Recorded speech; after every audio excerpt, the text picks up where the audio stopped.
it really opened my eyes to understand that perhaps the reasons for his actions had little or nothing to do with me, and there was probably something else going on in his life.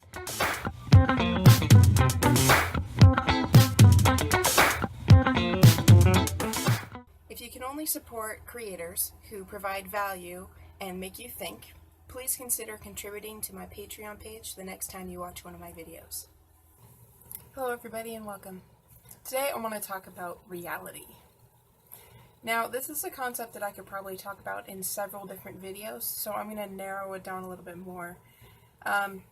So for me, there have been many occasions where people have told me that I'm dreaming, or that, that's not going to happen and I should stop thinking that, and many other things along those lines, like get your head out of the sand, you need to face reality, things like that.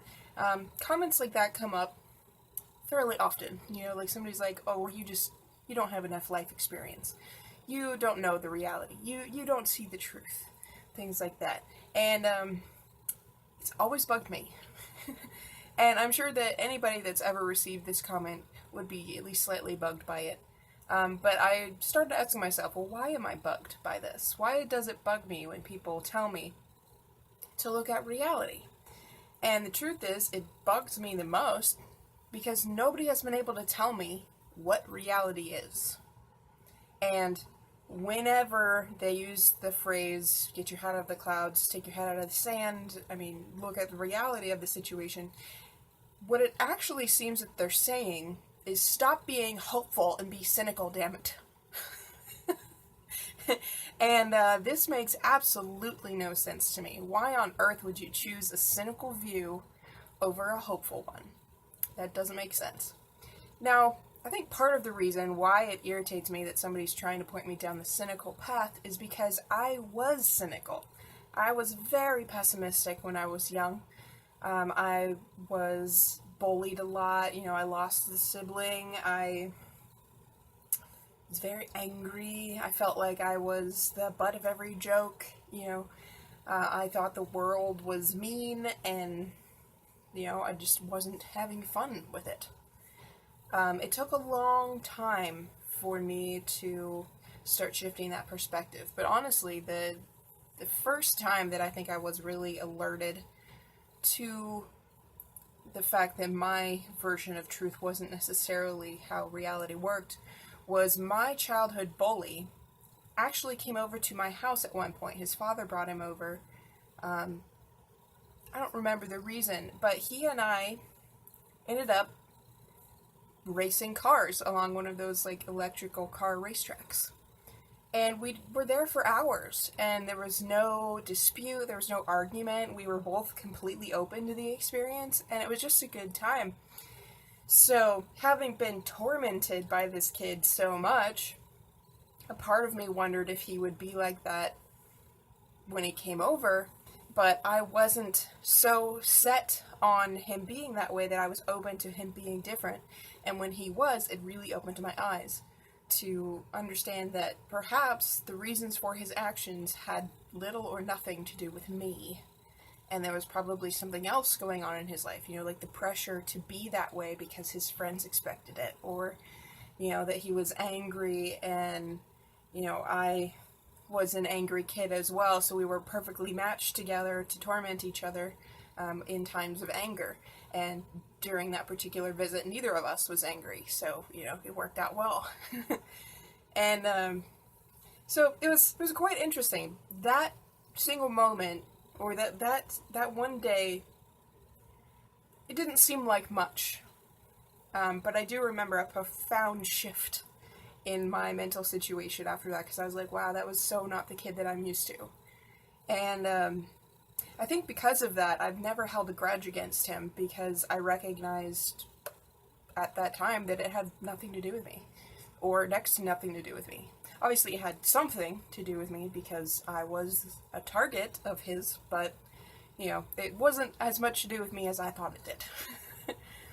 So, I think after that day, I slowly started moving in a more positive direction. I started to look at life from a more objective stance, and to recognize when things were my fault, when things weren't my fault, and, accept responsibility for the things that happened in my life.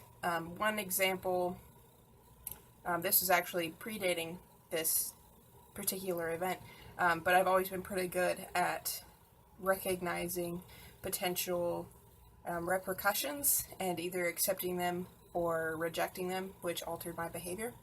But there was at one point where we had these advent calendars, and I decided that I wanted more chocolate.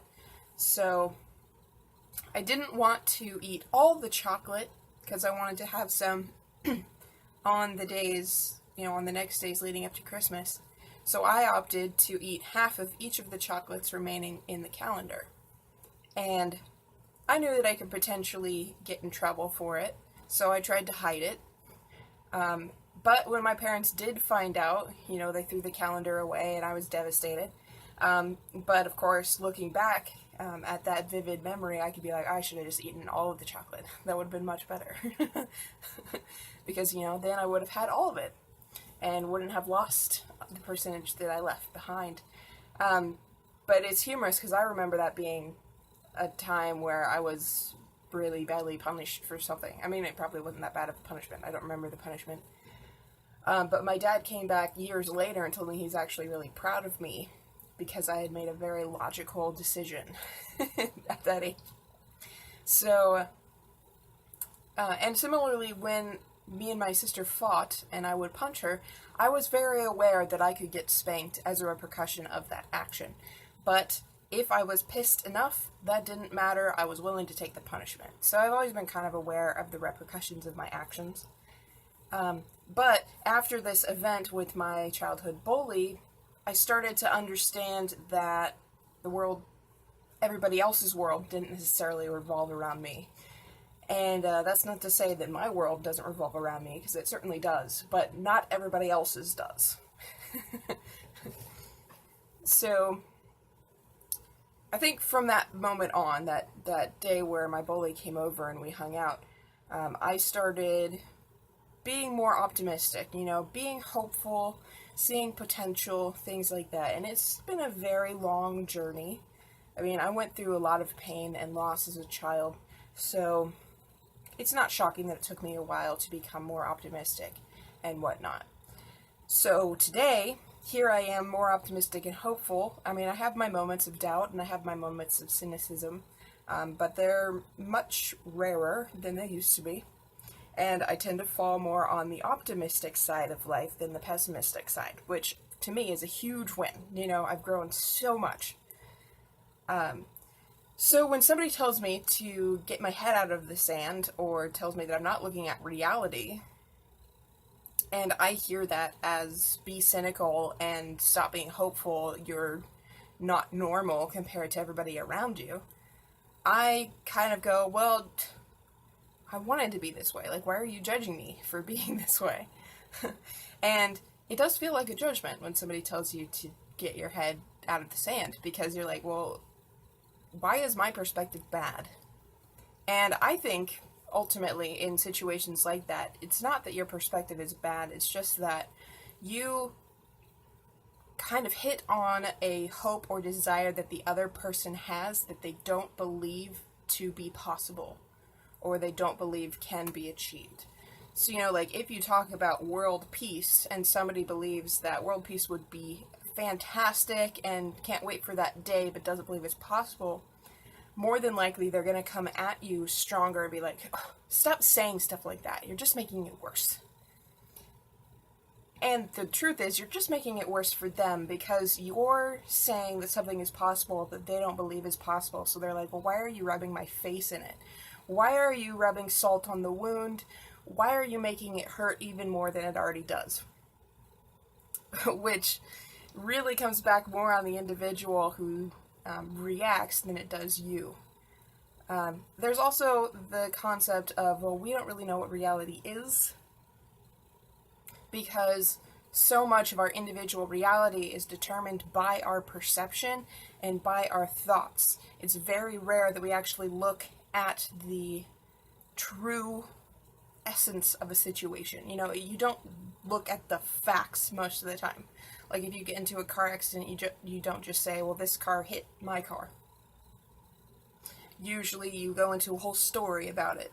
And that's not necessarily to say that you blame the other person or you blame yourself for what happened, but you're going to go into a story like, I was listening to my music, and then this car came over and hit me, and I spun off the road, and all these other things. So you editorialize to at least some extent, meaning that even when you try to say things factually, you weave it into a narrative, slightly fictional narrative at the very least. If you are somebody who believes the world is out to get you, that narrative will be colored by a negative perspective. If you're somebody who believes the world is working out for you, you're more likely to stick to factual aspects, but you're also going to slightly tint the flavor of the story as well, possibly in a manner of, well, everything works out for the best, so, maybe there's a reason that this happened, maybe there's a reason why I'm in this situation, and it's really hard to say. I mean, you could be anywhere along the scale, but the truth is, the truth as I know it is, more than likely, whatever story you tell is going to be edited by your perception. I know that for me and my older sister, we both have pretty good memories of specific events. Mine is episodic, so I tend to remember specific events that had a big impact on me, and I remember it as an episode, so I can't place it in time and be like, oh yeah, this happened when I was 7, this happened when I was 10. Usually it's going to be, this happened, and this is what I remember about it. So my older sister, she says she has an eidetic memory. Personally, I doubt it, but who's to say? I do believe that we all could potentially have eidetic memories, it's just that not all of us can access it. That is possible, so, it could be entirely true, but in that case we would both have eidetic memories. But whatever the case may be, even though she believes she has an eidetic memory, you can tell by the way that we both tell a story that they have been greatly edited by us. So she will say that she remembers it this way, and I will say that I remember it this way.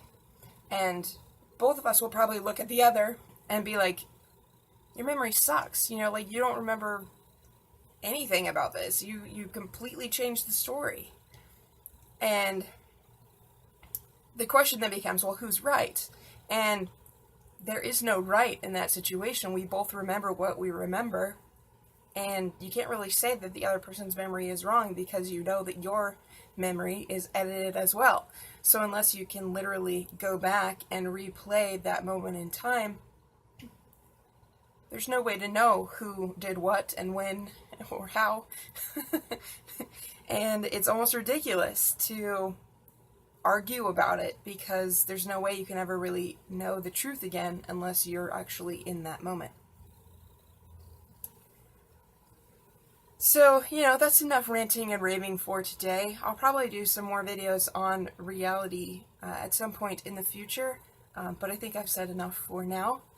And I hope that it gets you thinking about your own thoughts and perceptions and how they shape your version of reality as well, and how perhaps it would be a good idea for you to shift your perspective to a more positive aspect too, because it's slightly more accurate, but also because, then you have a more open, caring